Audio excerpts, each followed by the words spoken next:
প্রিয় ভিউয়ার্স, আসসালামু আলাইকুম। শিক্ষার আলো চ্যানেলের পক্ষ থেকে আপনাদেরকে সকলকে স্বাগতম।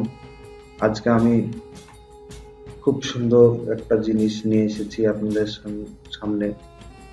পাওয়ার পয়েন্ট থেকে পাসপোর্ট সাইজের ছবি তৈরি করা বা পাসপোর্ট সাইজের যে কোনো জিপিজি পিএনজি ফরম্যাটে পিকচার বা যে কোনো পিকচার বা ছবি বিভিন্ন অফিসে আমাদের লাগে। তো হঠাৎ করে আমরা ফটোশপ অন করে ছবিটি সাইজ করা অনেক সময়ের দরকার বা অনেক সমস্যার মনে হয়। তো পাসপোর্ট সাইজের ছবি পাওয়ার পয়েন্টের সাহায্যে তৈরি করা যায় বা ডিজাইন করা যায়, বিভিন্ন কালার চেঞ্জ করা যায়। তো আমরা শুধু পাসপোর্ট সাইজের ছবি কিভাবে করা যায় এটা দেখবো। প্রথমে আমরা একটু পাওয়ার পয়েন্ট অন করে নেব। এটা পাওয়ার পয়েন্ট। পাওয়ার পয়েন্টে এখানে দেখেন একটা স্লাইড বড় সাইজের আছে। এটা 16 বাই 9 বলে, 16 বা 9।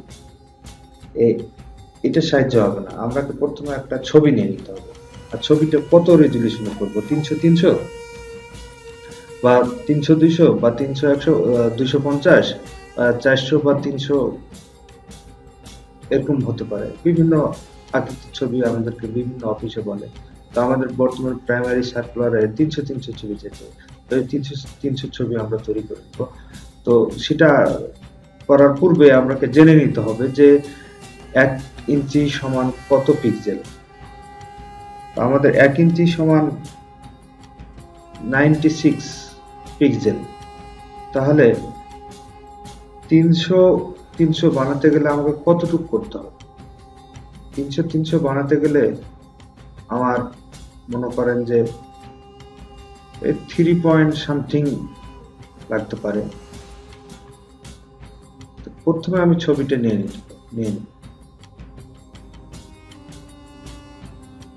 ছবিটা আমার যেখানে আছে সেখানে নিয়ে নিব। আমারই ছবি দিলাম মনে করেন, পিকচার মাদ্রাসায় আছে আমার ছবি। এই যে আমার ছবিটা।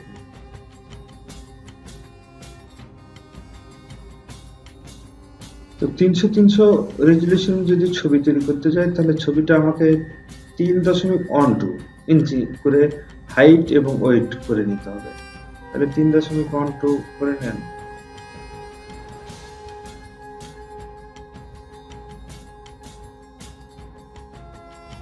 3.2 মানে 20 রয়েছে, এটা একটু কমায় নিতে হবে। 0.9 হচ্ছে, একটু বাই 16 আর একটু কমায় নিই।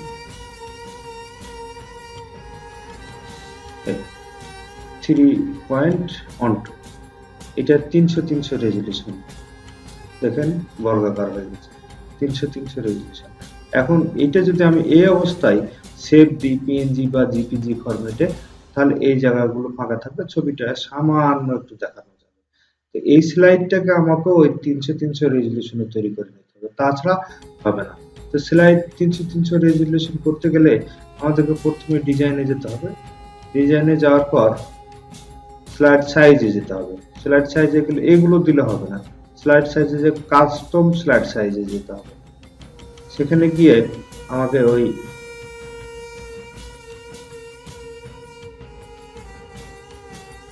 Three point one two size দিয়ে দিতে হবে।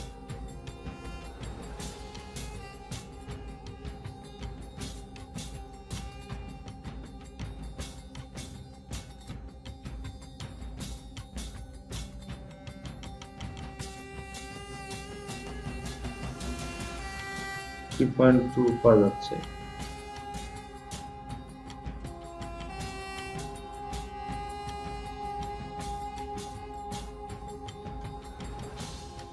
থ্রি পয়েন্ট টুই থাকুক, 10 করে কমতেছে এখানে। যাই হোক, একটু বেশি হয়ে যাবে, হোক, সমস্যা নাই। আমাদের জাস্ট এখানে দেখেন ম্যাক্সিমাইজ করলে আপনার এই সাইজ থাকবে স্লাইডে, এই যে 16 বা 9 এর মতো, কিন্তু ছোট হবে। আর ইজার ফিট মানে আমি যেভাবে চাচ্ছি সেভাবেই হবে। ইজার ফিটে দিলাম। এটা হলো স্লাইড সাইজ আসলো। এখন ছবিটাকে আমরা বড় করে ছবিটার সাইজ 0.75 আছে। এখন এটাকে লাগাই দেব।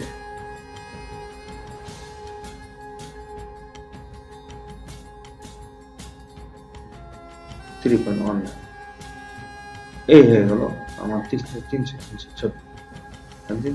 ছবি করার পর এখানে আমার ছবিটা তো পাওয়ার পয়েন্ট অবস্থায় এখন সেভ হবে, কিন্তু সেটা করা যাবে না। আমরা করতে হবে, এই ফাইলে গিয়ে সেভ অ্যাজে যেতে হবে। সেভ অ্যাজে গিয়ে যেখানে সেভ করবো সেই জায়গাটা নির্ধারণ করতে হবে। করার পর এখানে পিএনজি বা জিপিজি ফরম্যাট, জিপিজি দিলাম, সেভ দিলাম। জাস্ট অন স্লাইড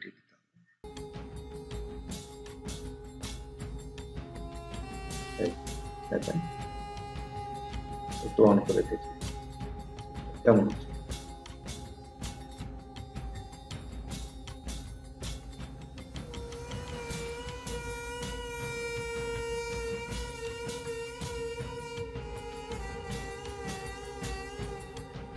আপনি এই ছবি আপনি প্রাইমারি আবেদনে আপলোড করতে পারেন। আমাদের এই সব কিছু প্রয়োজন হয় হঠাৎ করে, যদি আমার ফটোশপ সমস্যা হয়, তারপর আমার অন্য সফটওয়্যার গুলো সমস্যা হয়, তাহলে আমরা পাওয়ার পয়েন্ট থেকে এভাবে ছবিগুলো যে কোনো পরিমাপে করে নিতে পারি। তো আমাদের একটা জিনিস খেয়াল রাখতে হবে, 1 ইঞ্চি সমান 96 পিক্সেল, এটা খেয়াল রাখতে হবে। তো বন্ধুরা, ভিডিওটি যদি আমার ভালো লেগে থাকে তো আপনারা অবশ্যই লাইক করবেন, কমেন্টস করে জানিয়ে দিবেন যে কি অন্য ভিডিওগুলো কিভাবে বানাতে হবে, এবং আমার ভিডিওটিকে শেয়ার করবেন, আমার চ্যানেলটিকে সাবস্ক্রাইব করে দিবেন। পরবর্তী ভিডিওটা সহজে। ধন্যবাদ।